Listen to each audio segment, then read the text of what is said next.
Hello everyone, good day. My name is Baby Jane A. Medes from BSc English 3A.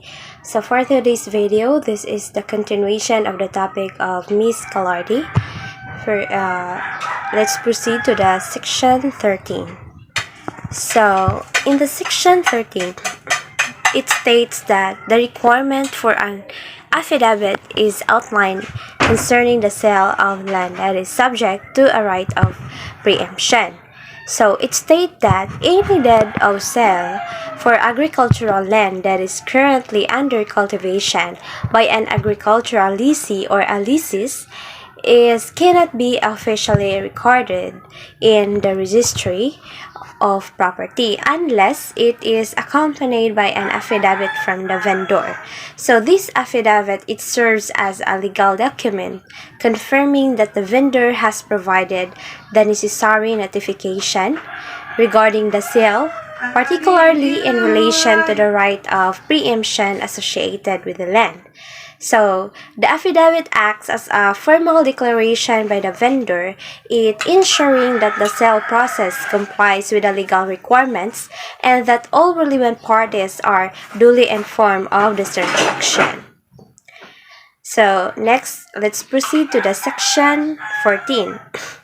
So in this section is specifies that the right of preemption and redemption does not apply to the land that is intended to be converted into a residential, industrial, or other similar non-agricultural purposes.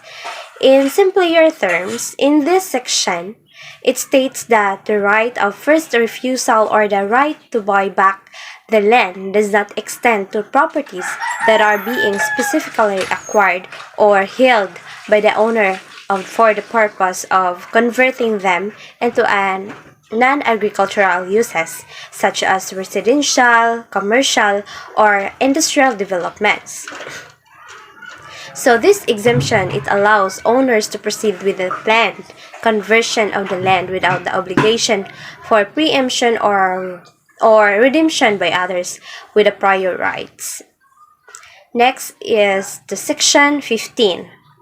So in this section, it allows the lessee in an agricultural leasehold contract the freedom to establish the various terms, conditions, or stipulations as long as they do not conflict with the law, morals, or a public policy. If any term or condition or stipulation within an agricultural leasehold the contract goes against the principle of law, morals, or a public policy, it is deemed invalid. So this section, it emphasizes that the agreements made in agricultural leasehold contracts must adhere to legal standards, moral principles, and the public policy guidelines to ensure their validity and enforceability.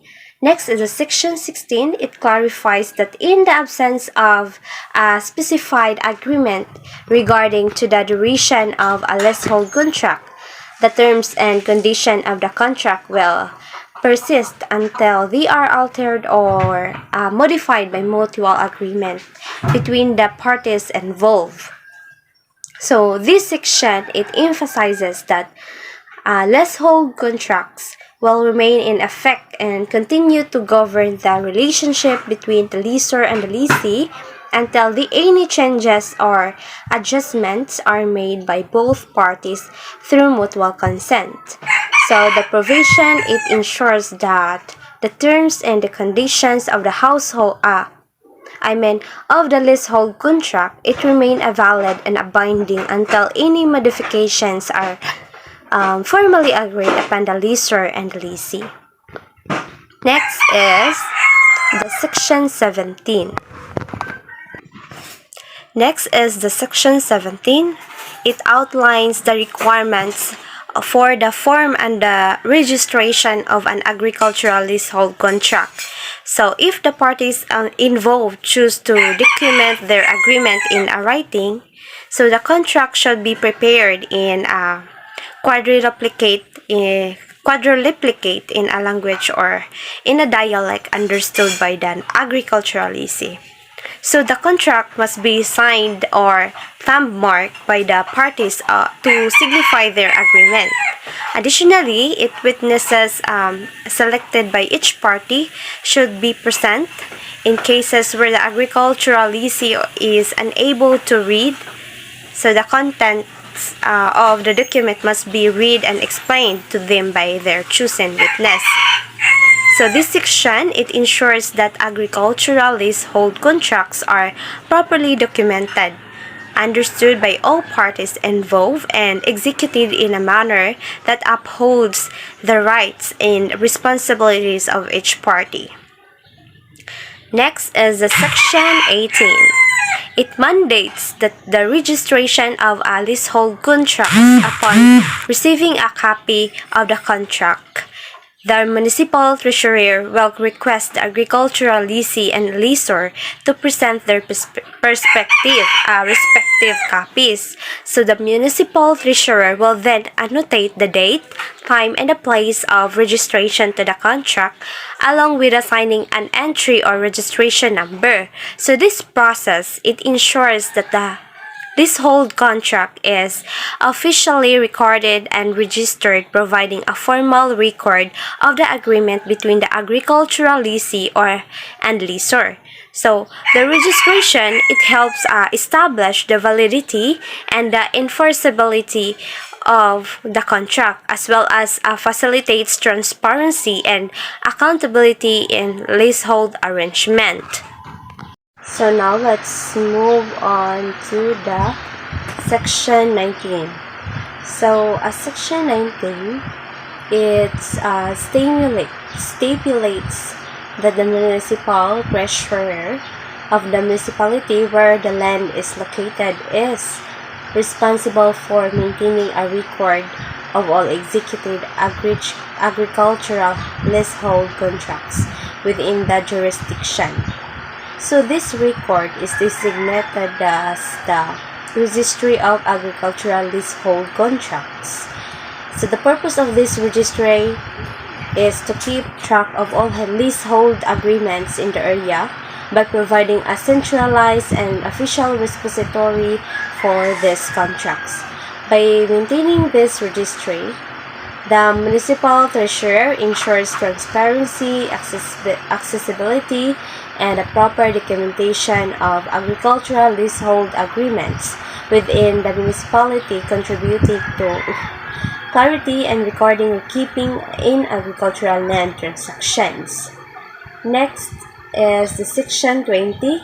It states that any obligation to repay money, including interest, stemming from loans acquired by the agricultural lessee from the agricultural lessor or their representative, must be documented in writing to be enforceable. So the written document or a memorandum should be in a language or dialect understood by the agricultural lessee and must be signed or thumb marked by the lessee or their agent. So this requirement ensures that loan agreements between agricultural lessors and lessees are properly documented, understood by all parties involved, and enforceable by law. Next section is the section 21. So this section, it outlines the exemptions from lien and or execution against the agricultural lessee. So this provision specifies certain properties or assets that are protected and cannot be subjected to liens or execution in cases where the agricultural lessee is involved. The exemption ensures that specific assets of the agricultural lessee are safeguarded from legal action such as liens or execution, providing a level of protection for essential property or holdings related to agricultural activities. Next section is section 22. It emphasizes the use of accepted standards of weights and measures in transactions involving agricultural products between the agricultural lessee and lessor.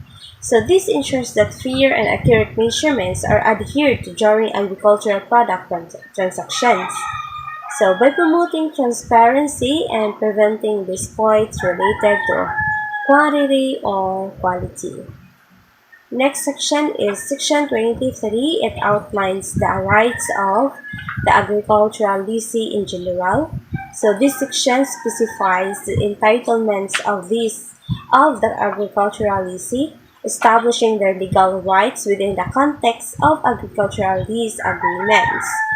These rights may encompass the various aspects such as usage of the land, cultivation activities, lease terms, and other provisions aimed at safeguarding the interests and welfare of the agricultural lease.